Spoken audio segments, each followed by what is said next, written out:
Et merci, Mimose. C'est très bien. Donc, ce matin, on va continuer notre étude dans l'Épître aux Éphésiens. J'aimerais vous inviter à ouvrir vos Bibles avec moi dans Éphésiens au chapitre 6. Ce matin, on va voir les versets 5 à 9 dans Éphésiens 6, juste avant de célébrer ensemble le repas du Seigneur. C'est une habitude qu'on a ensemble les premiers dimanches de chaque mois, de célébrer le repas du Seigneur, de se rappeler ce que Jésus est venu accomplir pour nous. Et déjà, avec les chants, on a eu une belle introduction à ce moment où on veut se souvenir de la grâce de Dieu pour nous en Jésus-Christ. Mais juste avant, on va regarder la parole de Dieu et on va lire ensemble Éphésiens chapitre 6, les versets 5 à 9. La parole de Dieu dit ceci: « Serviteurs, obéissez à vos maîtres, selon la chair, avec crainte et tremblement, dans la simplicité de votre cœur, comme à Christ, non pas seulement sous leurs yeux, comme pour plaire aux hommes, mais comme des serviteurs de Christ qui font de bon cœur la volonté de Dieu. Servez-les avec empressement, comme servant le Seigneur et non des hommes. Sachez que chacun, soit esclave, soit libre, recevra du Seigneur selon qu'il aura fait de bien. Et vous, maîtres, agissez de même à leur égard et abstenez-vous de menaces, sachant que leur maître et le vôtre est dans les cieux et que devant lui, il n'y a point de favoritisme. » On va se courber dans un mot de prière. Oui, Seigneur notre Dieu, merci pour ta parole. Merci pour cette grâce que nous avons de pouvoir la tenir entre nos mains ce matin, de pouvoir y plonger les regards. Parce que cette parole, c'est la tienne, Seigneur. On veut recevoir ces Écritures, Seigneur, comme tes paroles à toi, parce que c'est toi qui as parlé, qui as poussé des hommes à parler de ta part. Et on reçoit ces Écritures comme ce message que tu veux communiquer à chacun d'entre nous ce matin. Et même si, à première vue, ça peut sembler un peu spécial comme passage, et puis on dirait que peut-être que ça ne s'adresse pas à nous directement, mais Seigneur, tu as des leçons pour nous, et on veut apprendre de toi. Dispose nos cœurs à recevoir cette parole, que ton esprit illumine notre intelligence, pour qu'on puisse vraiment goûter les merveilles de ta parole, goûter combien tu es bon. Et bénis cette parole en nos cœurs, et c'est dans le nom de Jésus que je te prie. Amen. Amen. Il y a souvent des choses dans la vie qu'on ne comprend pas. On est dans un monde qui déjà a ses structures. On vit au milieu d'une société, d'une culture qui a une longue histoire et puis qui, avec le temps, s'est structurée. Et bien souvent, on est capable, en grandissant, de déterminer, de voir comment notre monde est construit, comment notre monde fonctionne. En grandissant, on se rend compte que certaines choses dans notre monde sont parfois tolérées, sont tolérées par l'ensemble de la société, même si on sait que si on le voudrait, idéalement, on ne voudrait pas voir ces choses-là. Il y a des choses dans les tissus de notre société qui sont là depuis plusieurs années, et puis on peut le voir avec souvent des nouvelles générations qui vont dénoncer des choses qui sont là dans la société, puis qu'on était habitué de vivre avec ça, mais la nouvelle génération s'aperçoit qu'il y a un problème et puis il va parler. Un des exemples les plus frappants, c'est de voir les inégalités qu'il y a des fois dans la société, puis qui sont prises pour acquis. On prend pour acquis ces inégalités-là et puis on va les accepter. Pendant des années, aux États-Unis, on voyait ces inégalités-là, entre autres, dans le système de l'esclavage, avec les Noirs qui étaient amenés d'Afrique et amenés en Amérique pour être des esclaves. Et puis, même à cette époque-là, des chrétiens évangéliques appuyaient ce système-là. Et puis, on se rend compte avec des années qu'à un moment donné, il y a quelque chose qui ne fonctionne pas. Il y a des inégalités. Puis, un des exemples, c'est ce système de l'esclavage qu'on voit dans le passage d'Éphésiens, mais qui est lié à l'esclavage qu'il y avait dans l'Empire romain. On peut se dire aujourd'hui, dans notre culture, avec nos lunettes du 21e siècle, bien, comment ça, ces choses-là existaient? Il me semble que ça n'a pas lieu d'être. Depuis quelque temps, on voit dans l'Épître aux Éphésiens comment l'Évangile transforme nos relations. Et on va voir que Paul va appliquer cette nouvelle transformation de l'Évangile, va l'amener en relation entre les maîtres et les esclaves. Et puis, lorsqu'on regarde dans Éphésiens depuis quelque temps, on voit justement cette relation-là de soumission et d'autorité. Certains doivent être soumis, d'autres doivent agir comme des leaders. On a vu dans une certaine mesure, on doit être soumis aux autorités. On est tous soumis à des autorités qu'on doit honorer. Mais, entre autres, on le voit dans Éphésiens au chapitre 5, la femme doit être soumise à son mari. Les enfants doivent être soumis à leurs parents. Et puis, finalement, les serviteurs doivent être soumis à leur maître. Mais de la même façon que ceux qui sont soumis, l'Évangile transforme aussi l'attitude de ceux qui sont en position d'autorité. Et donc, les maris doivent aimer leurs femmes comme Christ a aimé l'Église. Les pères ou les parents doivent éviter d'irriter leurs enfants. Et les maîtres ont aussi une responsabilité qu'on va voir ce matin. Et on voit que dans cette dernière relation qui faisait partie des foyers au premier siècle, on voit qu'il y a un changement aussi dans l'attitude des serviteurs et des maîtres, et on pourrait dire des esclaves et des maîtres. Ce qui est étonnant en lisant le passage de cette relation entre esclave et maître, parce que je crois que le mot serviteur ici devrait être traduit comme esclave, c'était la réalité.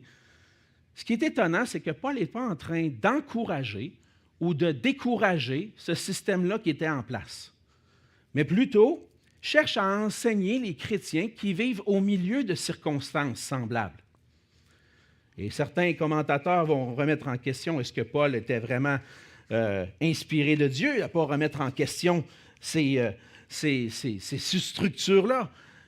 Mais en réalité, ce qu'on voit, c'est que même si la relation qu'on voit dans ce texte-là, même si ce n'était peut-être pas l'idéal au niveau de la justice dans la société, les chrétiens sont appelés à vivre d'une manière différente que la société.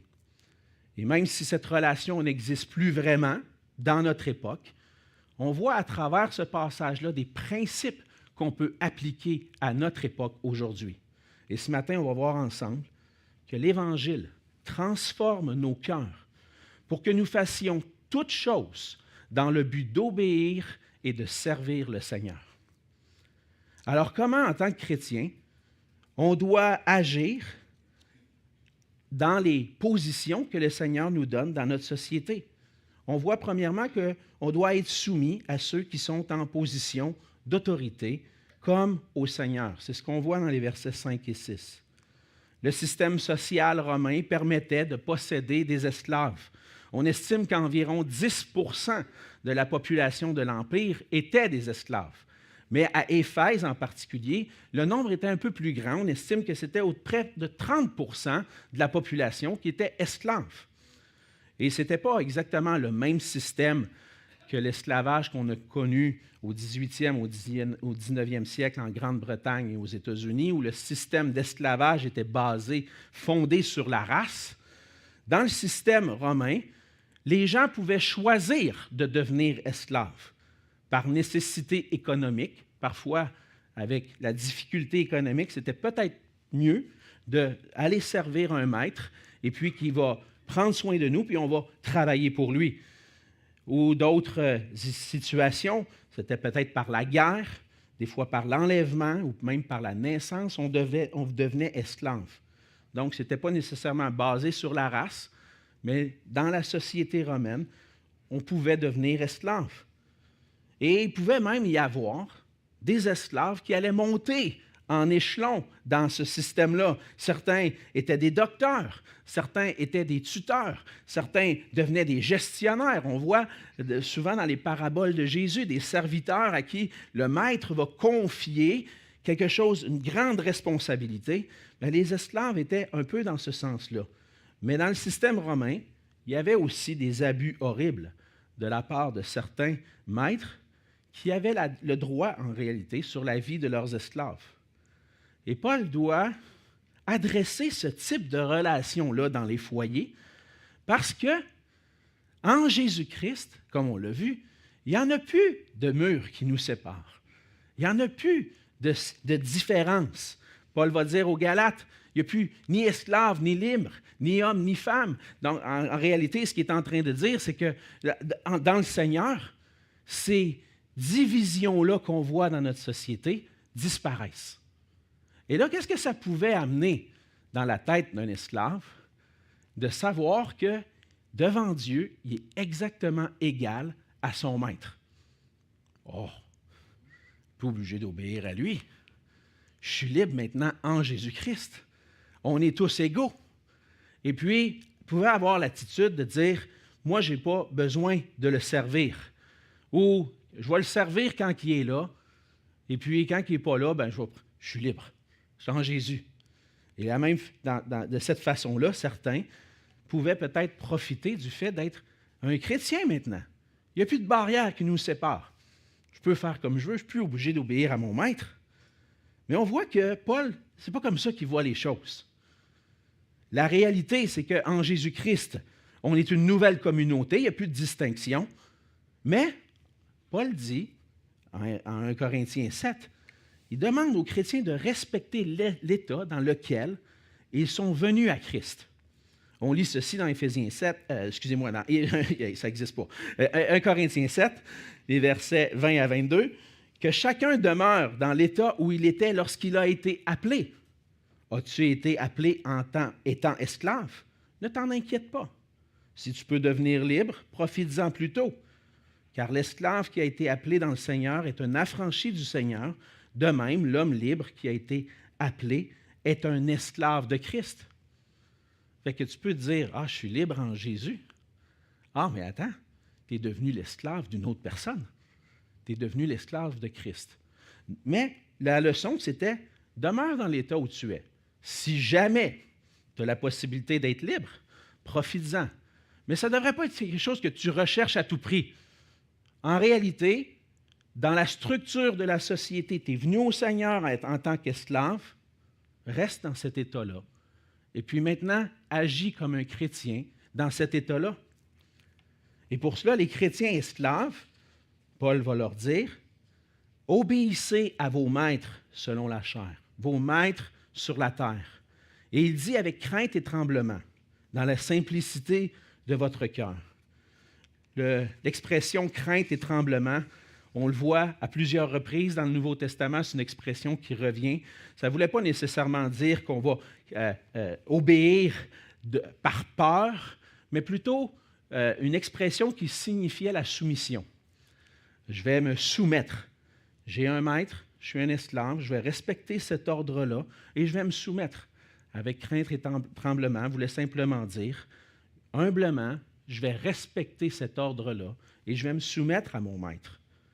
Ils devaient obéir aussi dans la simplicité de leur cœur.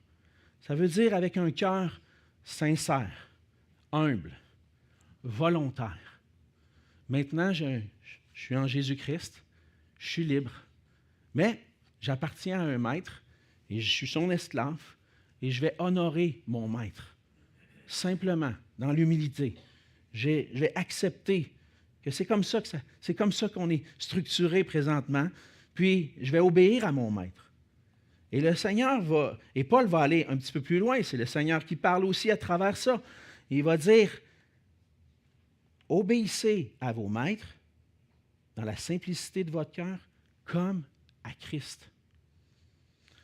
Ce qui fait que lorsque on vient à Christ, notre perspective change. Les gens à qui je suis soumis, je dois les voir comme si c'était le Seigneur Jésus lui-même. Comme si Jésus était là, puis il me demandait, il est mon maître, et puis je vais être son esclave, puis je vais lui obéir. Tu as appris à obéir au Seigneur? Obéis à ton maître. À la place de ton maître, vois que c'est le Seigneur Jésus. Et obéis. Parce que cette obéissance-là est nécessaire. Parce que tous les chrétiens sont avant tout esclaves de Jésus-Christ. Par sa mort et sa résurrection, le Seigneur nous a rachetés de l'esclavage du péché et de la loi. Et puis Paul va développer toute cette question-là, entre autres dans Romains chapitre 7. Il va développer le fait qu'on n'est plus esclave du péché, mais on était affranchi du péché, on était affranchi du pouvoir de la loi sur nous parce qu'on était pardonné en Jésus-Christ. On est libre maintenant. On est libre d'obéir au Seigneur d'un cœur entier, ce qui n'était pas possible avant. Mais cette liberté nous amène maintenant à être des serviteurs, des esclaves de Jésus-Christ. Et cette nouvelle réalité-là fait simplement nous montre qu'on est passé d'un maître à un autre. Et maintenant, plutôt que de servir le diable en vivant dans le péché, je vais maintenant servir mon nouveau maître, Jésus-Christ. Et je suis maintenant son esclave. Le Seigneur nous libère du péché, de l'esclavage du péché, nous donne la liberté, mais nous donne la liberté de le servir lui, maintenant.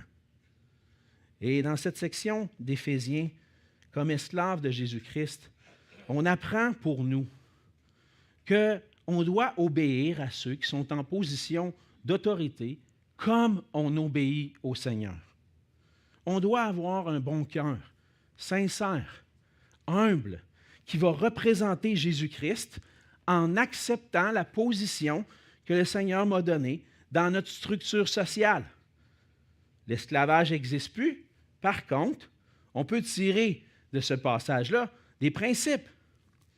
On doit chercher à obéir aux autorités que le Seigneur place sur nous. On peut dire que dans notre travail, bien souvent, on a des supérieurs. Quand je travaillais dans des grandes compagnies, j'avais des superviseurs, des gestionnaires, et puis j'étais soumis à plusieurs personnes dans mon travail. Je devais être soumis à mon employeur de la même façon que je suis soumis au Seigneur. Évidemment, on tire ces principes-là indirectement parce que la structure n'est pas pareille du tout.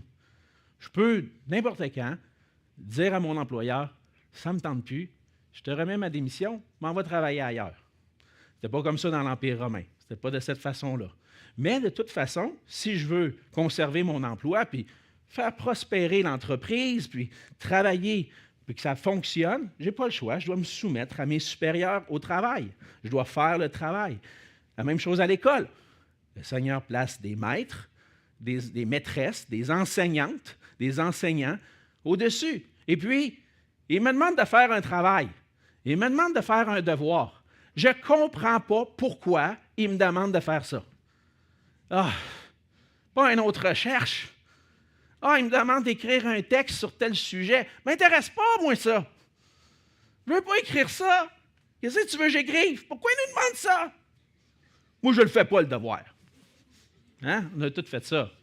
Puis je suis certain qu'il y en a d'autres qui veulent le faire aujourd'hui. Des fois, hein? Ça ne me tente pas.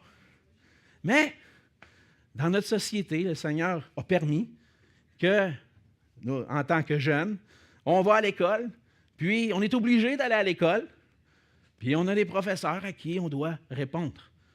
Maintenant, ne vois pas ton professeur comme « Oh, moi, il faire pour le faire, moi, faire mes devoirs, moi, il faire plaisir. » là. Non. Maintenant, tu le fais pour le Seigneur. Ton maître, ton enseignant, ton superviseur au travail, voilà comme Christ. Je vais le servir, puis je vais lui obéir.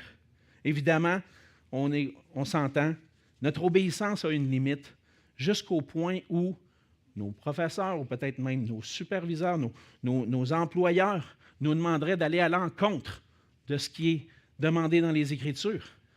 Si ça nous amène à désobéir à Jésus-Christ, là, on pourrait dire, non, moi, je ne veux pas aller jusque-là. Et des fois, c'est nécessaire de le faire. Je pense à certains, des fois, qui travaillent en comptabilité. J'ai connu des chrétiens qui travaillent en comptabilité, arrive la fin de l'année, on fait les rapports d'impôts. Mon employeur me dit d'écrire ça au lieu d'écrire tel chiffre au lieu de tel chiffre pour sauver de l'impôt. Et puis là, je suis placé devant un dilemme. Est-ce que je vais mentir devant le Seigneur? Et j'ai connu des chrétiens qui ont dû prendre position et dire non, moi, je n'écrirai pas de mensonge dans ton rapport d'impôt. Et puis, ont voulu honorer le Seigneur. Par la grâce de Dieu, la personne que j'ai connue, entre autres, elle a gardé son emploi, puis elle a été honorée par son employeur d'avoir fait ça. même si en prenant position pour le Seigneur. Alors, oui, on doit se soumettre, mais dans les limites, évidemment, qu'on n'est pas là pour désobéir au Seigneur, on ne va pas désobéir au Seigneur. Ça, c'est le premier commandement qu'on voit dans le passage. « Esclaves, obéissez à vos maîtres ». Le deuxième qu'on voit, c'est au verset 7. Un deuxième commandement qui est donné, c'est « Servez-les avec empressement, encore une fois comme servant le Seigneur et non des hommes, sachant que chacun, soit esclave, soit libre, recevra du Seigneur selon qu'il aura fait de bien. » Donc, non seulement tu dois obéir, je pense que Paul va un peu plus loin en disant ça ici. Servez-les avec empressement. Oh! C'est pas juste, bon, OK, Seigneur, tu me le demandes, je vais y obéir. Non, mon cœur est changé envers mon maître, qui même, des fois, on va le voir tout à l'heure, on va lire un passage dans 2 Pierre, qui peut être méchant envers moi, qui peut peut-être être abusif. Mon attitude en Jésus-Christ, c'est de le servir avec empressement, avec un désir de lui faire du bien. Encore une fois, la motivation pour un service dévoué, c'est quoi? De le faire comme si je le faisais pour le Seigneur. Donc, ça voulait dire, je ne vais pas seulement considérer mon maître terrestre, mon maître dans la chair, je vais considérer qu'à travers mon service pour lui, je suis en train de servir le Seigneur. Et puis, je vais le faire de tout mon cœur. Certains avaient des bons maîtres, d'autres des mauvais maîtres. Et si ton maître est mauvais, ça peut te donner envie de pas. Hey, il ne mérite pas ça, lui. Il ne mérite pas ça, lui. Je ne mérite pas que je le serve avec un bon cœur. Moi, faire ce qu'il me demande, mais qu'il ne me demande pas d'aller plus loin. Non, moi, je ne veux pas faire ça. Mais c'est le contraire. Un cœur changé par Jésus-Christ, disposé à aimer, à faire du bien, à servir. Mais le Seigneur, il dit, il ne met pas dans le passage, il ne met pas de restriction. S'il est bon, tu peux le servir avec empressement. S'il te fait manger des difficultés, laisse faire ça. Serre-le pas. Il n'y a pas de distinction. Au Colossiens, Paul va dire ceci. C'est un passage parallèle à ce texte dans Éphésiens, dans Colossiens 3, 22 à 24. Puis dans le contexte, vous allez voir, c'est un verset qu'on connaît très bien, mais placé dans le contexte, ça nous éclaire. Serviteurs ou esclaves, encore une fois, obéissez en toutes choses à vos maîtres selon la chair, non pas seulement sous leurs yeux, comme pour plaire aux hommes, mais avec simplicité de cœur, dans la crainte du Seigneur. Hey, c'est quasiment copier-coller d'Éphésiens. Mais il rajoute ceci, tout ce que vous faites, faites-le de bon cœur, comme pour le Seigneur et non pour des hommes, sachant que vous recevrez du Seigneur l'héritage pour récompense. Servez Christ le Seigneur. On connaît bien le verset 23, même quand j'étais jeune, on apprenait ce verset-là sur un air. Tout ce que vous faites, faites-le de bon cœur. Vous avez peut-être connu ça, comme pour le Seigneur et non pour des hommes. Puis là, hors contexte, on chante ça, puis c'est une vérité qu'on veut s'appliquer. Mais là, on la place dans le contexte, on dit, Paul il disait ça dans un contexte où il parlait à des esclaves d'obéir à leur maître. Et donc, tout ce qu'on fait, toutes nos actions, toutes les actions qu'on entreprend doivent être faites pour le Seigneur et on doit le faire par amour, dans un désir de le glorifier et de faire sa volonté. Et donc, notre cœur, parce qu'il dit, faites-le de bon cœur. Cherchez à faire le bien avec empressement, comme servant le Seigneur et non des hommes. Un cœur transformé par Jésus-Christ, un bon cœur va se manifester par un service entièrement dévoué, qu'importe à qui on rend service. En d'autres mots, les chrétiens ne pensent plus, n'agissent plus comme des non-chrétiens. L'évangile de la grâce, qui a été manifesté en Jésus-Christ, transforme ma façon de voir, transforme ma façon de comprendre qui je suis, un esclave de Christ, et la façon dont je vais voir les autres maintenant. Je vais les servir comme je vais servir le Seigneur. Et si, avant, dans la chair, je pouvais dire, je vais juste servir ceux qui méritent. Aujourd'hui, je dis, je sers le Seigneur quand je sers chaque personne. Maintenant, mon obéissance, mon service est fondé sur le fait que je suis un serviteur de Jésus-Christ. Et on le fait sachant qu'on va recevoir de la part du Seigneur les récompenses. C'est ce que Paul dit à la fin du verset 8. Sachant que chacun, soit esclave, soit libre, recevra du Seigneur selon qu'il aura fait de bien. Il y a une récompense pour ceux qui font le bien, pour ceux qui obéissent au Seigneur de tout cœur, qui obéissent à leur maître, à ceux qui sont en position d'autorité, puis qui les servent avec empressement.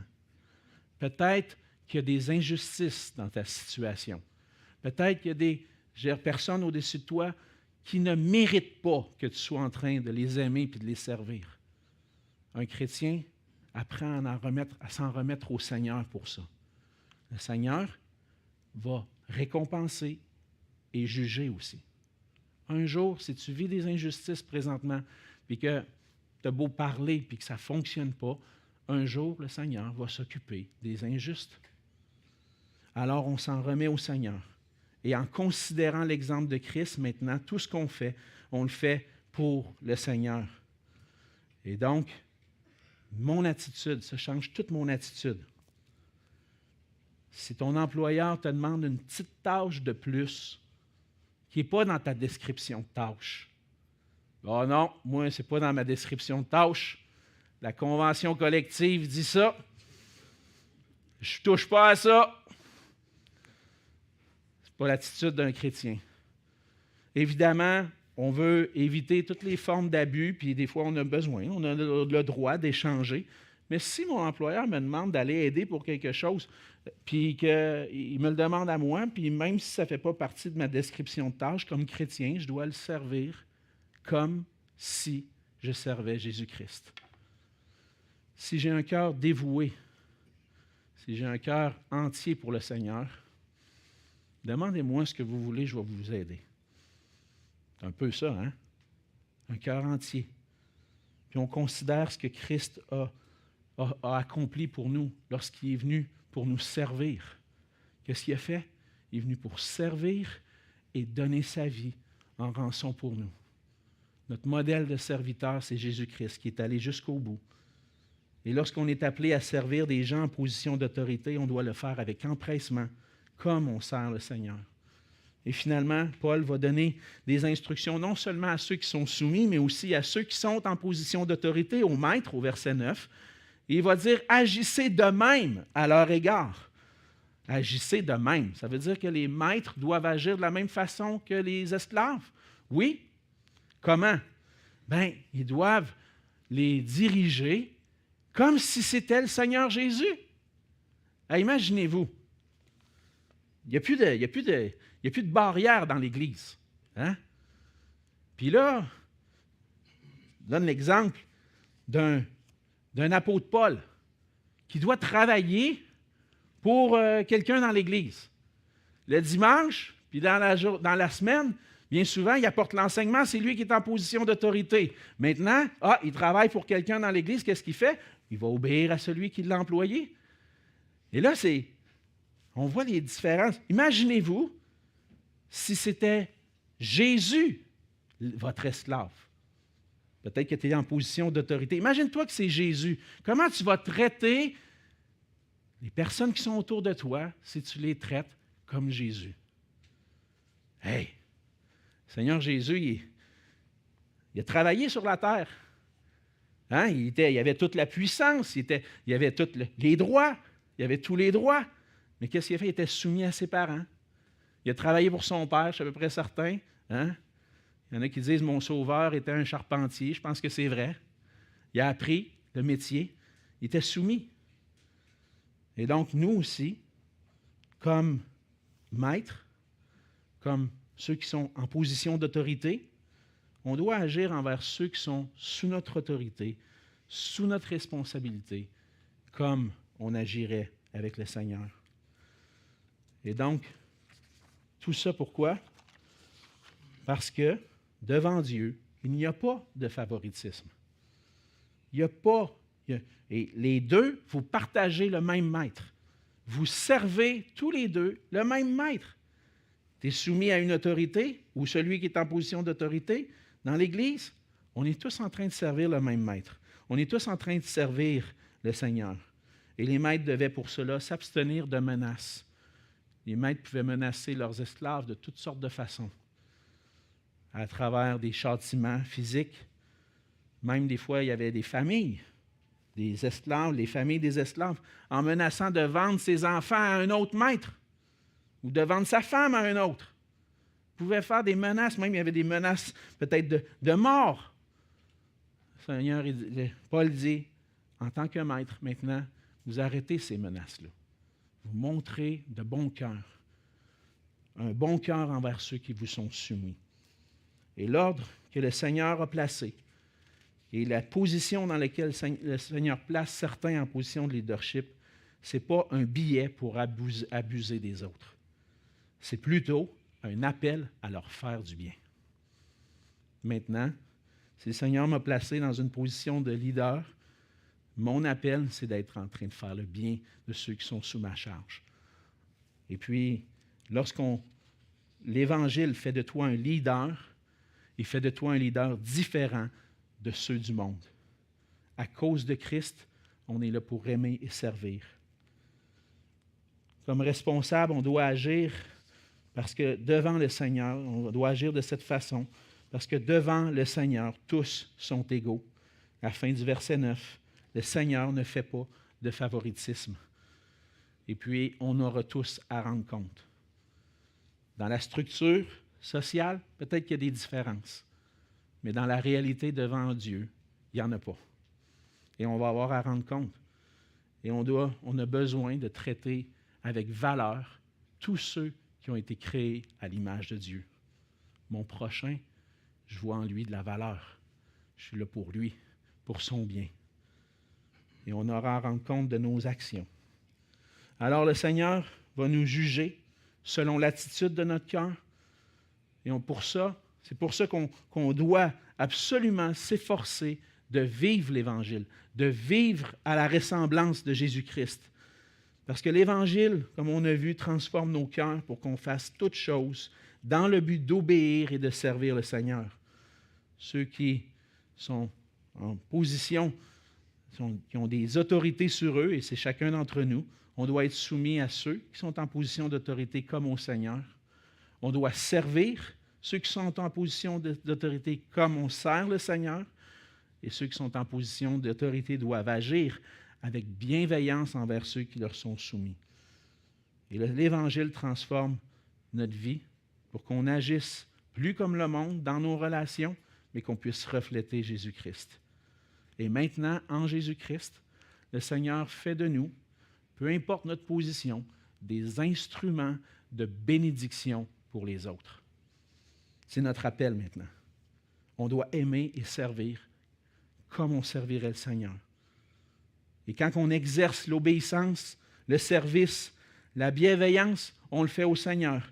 Quand on n'est pas soumis, puis que notre cœur n'est pas tourné vers l'autre, bien c'est au Seigneur qu'on est insoumis maintenant. Et pour sa gloire, le Seigneur nous appelle à être un témoignage de sa personne, de son humilité, de sa bonté.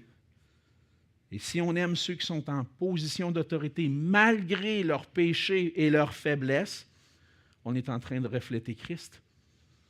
Et si on aime ceux qui nous sont soumis dans le but de leur faire du bien, on reflète Jésus-Christ.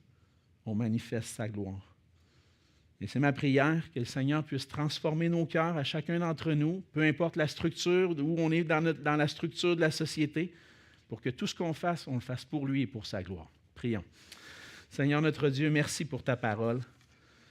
Seigneur, tu nous bénis par celle-ci, tu nous rappelles que finalement, par ta grâce, on est maintenant des serviteurs, on est tes esclaves, et on veut, Seigneur, te glorifier par nos vies.